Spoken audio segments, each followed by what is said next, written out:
Just like that, we're back like we never left with another episode of Let's Do Lunch.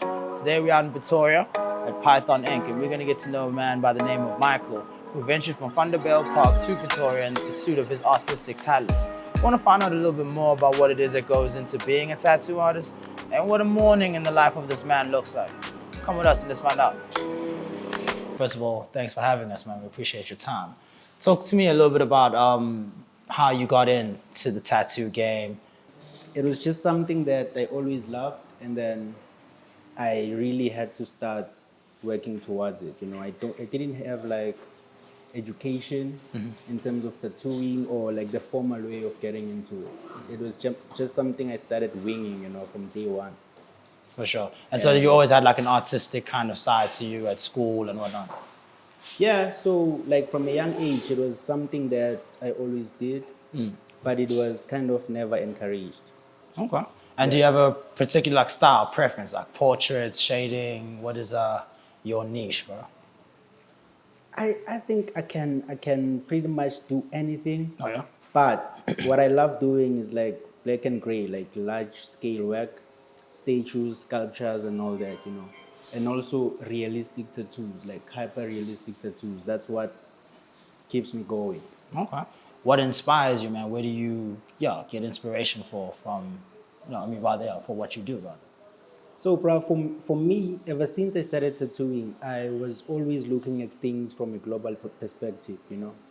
I think that's the reason why my work is different, because I always looked at the top tattoo artists from around the world, and that's the level I always wanted to accomplish. It was never me wanting to do something that South African artists do and all that. In South Africa, tattooing is still new, man. Like, Yeah. we don't really have very, very good tattoo artists. So if you want to be part of the game, you have to look in other countries. Yeah, And put in your hours. So would you say you've done your 10,000 hours in as far as tattooing? That's what they say you have to do to be proficient in anything, right? I think I've done more, bro. Really? I tattoo like 12 hours a day on average. Yeah. And it's been how long since you started in the game? About 10 years now. That's definitely way more than that. So Yeah. And talk to me a little bit about, I believe you have a rule or a prerequisite where you don't really enjoy the idea of tattooing lovers' names onto people's bodies. the thing is, I've seen it go wrong, man. What happens for the breakup? I've seen it go wrong. Most of the time when that happens, it's always one person who's for the idea, the other person doesn't. So it's never like a harmony. It's never. So you never get couples coming in together saying, do my name on her and you do his name on me, something like that. You always have one person who has leverage, Okay, true. over the other person. Yeah. And the other person have to kind of get a tattoo, but not that they want to. Oh, the power struggle of relationships. Yeah, we had a situation where Rez was tattooing this other lady who came with the guy, and the guy actually left the shop because I don't think he wanted to get that tattoo. I had a situation again where I did a tattoo that was matching, and then what happened was the guy called me the same day because the lady was cheating. So you wanted to get it changed up instantly? He wanted to cover it. Yeah. He wanted to cover it. And it doesn't end there. You have people who just want weird things tattooed on their partners. Crazy. Like what, bro? Like crazy things, bro. Like I've had a couple coming in. They came all the way from Limpopo, and I had to tattoo a sentence, like a crazy sentence on this girl's vagina. I was gonna ask actually about more of the weirdest places. So she came in, she sat down. What did you put her in stirrups, or how does that work? No, she came and they looked at the tattoo, Yeah. and because the guy was smart enough not to let me know what it is that she's getting. Right. So when they got here, the guy was the one telling me what the lady is getting, and I looked at the lady. I don't think that was just a conscious decision. I felt like she was being forced to get it, That's not and pleasant. yeah, I didn't do it. I don't want to be part of that. I feel you. That energy is not nice. So you don't want to be involved in relationships, busting out, capitulating, conflict and all of that, No. I don't want to be involved in that. People, I've seen, tattoos are not, I've seen people who are stuck with tattoos they don't like. And it brings a lot of a lot of emotions, and like for example, face tattoos. I don't do those things on anyone. Yeah. You find a guy who's like a rapper, who's been a rapper for a year, and they want to get their face tattooed. I'm not gonna do that because I know that they will regret that. Yeah. So it's things like that. I don't really tattoo anything unless I feel like it's morally correct to do so. That is wild. Have you ever done any other work on, private parts of people before? Yeah, ladies, men, no. No. Why not, bro? Seems like there's a lot more room to work with on the man, isn't it? Depending on the man. Nah. For men, no, bruh. I don't feel.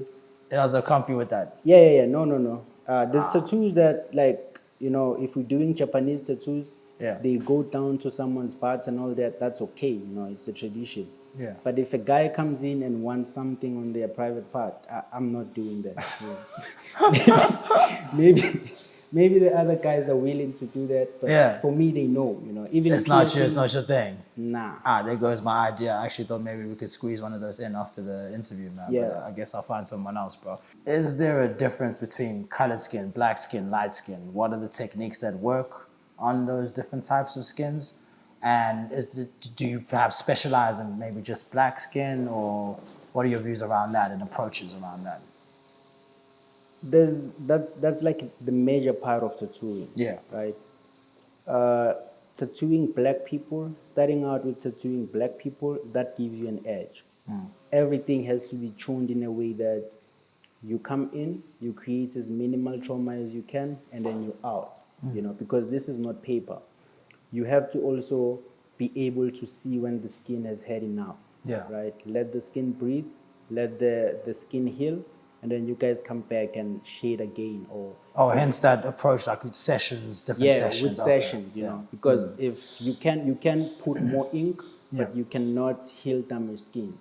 When you're tattooing a white person, white people have almost the same skin profile. If you're tattooing something red, it will come out red. But on a black person, if you're tattooing something red, the red gets tinted by their complexion. Okay. So you end up getting a different color. What would the red show up as on a black skin? What kind of color would that look like? So look at it this way, right? You look at how the skin is, the color of the skin, as the skin is not white as paper. If you put in any other color on the skin, you put on any pigments on the skin, it changes how it appears. That is why when you look at tattoos, for dark people, they appear green. Yeah. That is not because the ink that was used is green. I've always thought that, actually. I always thought it was just green ink, yeah. No, it's the pigment is still black, but the pigment plus the skin complexion, the melanin, gives you a different color. Oh. You ever done any prison tats? Prison tattoos? Yeah. No. Never? No. What if a thug walks in here and says, I rep 2-6, whatever, you wouldn't do something like that for them? No, I just cover them. Oh, so a lot of people come in and get that corrected. Yeah, most people come in and get those tattoos covered. You don't get a lot of people who come in and want to get them. Yeah. So what are some of the more odd things that you've had to cover up, and what are the more challenging things you've had to amend or alter in your career? Most of the time, the people who come here, they come here after being tattooed by a lot of people and not having the results that they wanted. Okay. So I come in to work on skin that's been worked on by a different artist. By different artists trying to cover up the same thing. And then when they come to me, it's really, really bad, and I have to make it look good. Because people think you can erase this thing. You can't erase it. You try to manipulate it in a way that it looks good. But I've seen a lot of bad tattoos that I had to cover, like a lot of bad tattoos. And what happens, God forbid, I don't want to freak your clients out, should you sneeze or you slip a line, or what happens then, bro? And if you're not a tattoo artist, you will think that we're constantly trying to avoid problems. Yeah. But we're not.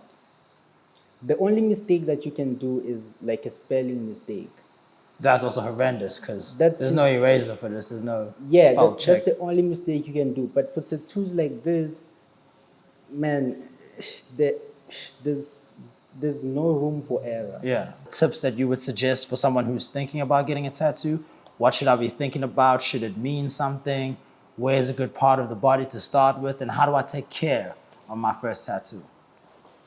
So the first thing that you have to do is you first need to get a tattoo artist that you'd like to be tattooed by. Do your research, look at their work. So things like that. Make sure that the person you getting tattooed by is legit. Try to find out people who've been tattooed by the same person. How was the experience, because in tattooing, you don't really pay for the studio time like now. You pay for the finished tattoo. Okay. So the person tattooing you is responsible for the piece until it heals. When you leave here, we don't just let you go. Okay. We need to follow up on how the healing is. Oh, so you call in and check on your clients and, how's it looking today? Yeah. All right. We do check that. We ask them to send like pictures of the tattoo every day or like every second day, so that we can check if everything is looking good. We don't get a lot of things that happen, but we just prefer to do it like that, especially if someone is getting tattooed for the first time. No, that's a really nice touch, man, for the clients. I'm sure they appreciate that. But talk to me a little bit about how you feel that particular tattoo went, man. You said it was taking a while. It's just tattoos it's one of those that I just do every day, man. Yeah. So it's one of the more that's in your arsenal, no? Yeah. One of the easiest. So the forearm area kind of... The forearm area is easier to tattoo. The skin there is a bit tighter. Yeah, it does feel thicker, right? Yeah, it's a bit tighter and thicker. You don't have to do a lot of pulling and all that. So it moves really quick. Like if I were to do something like that on the rib area, it was going to take me a long time. Especially because of the pain involved, no? Yeah, but on the arm, it's very, very quick.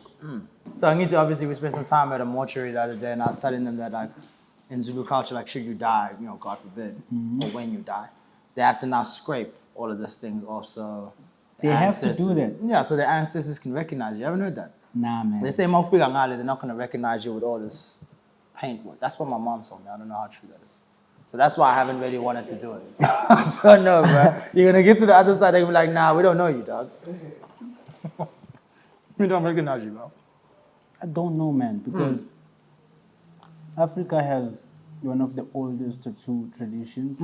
So we've been doing this thing. It's not something new. It's not around 33 BC or something like that, yeah? The earliest traces. It's very, very old. Yeah. So I don't know. I think it's just like how people think about it. I don't know if it's true. Yeah. Because there's nothing into it, man. It's just like just carbon. Yeah. Yeah. So I don't. It depends on what you believe. It depends on what you believe. But it is quite a commitment, man. Do you ever look at your tattoos and feel like, ish, I'm kind of sick of seeing this? Or you still love them as much as the day you first did them on yourself? On me, I don't like tattoos the way other people like them. For me, it's just, when you work at like KFC, bro, you don't want to eat KFC. You don't want to eat KFC all the time. So I don't shout out see KFC though, sponsor the podcast. I don't see them as tattoos. I don't see them as something like that. I feel you, yeah. Yeah. So, yeah.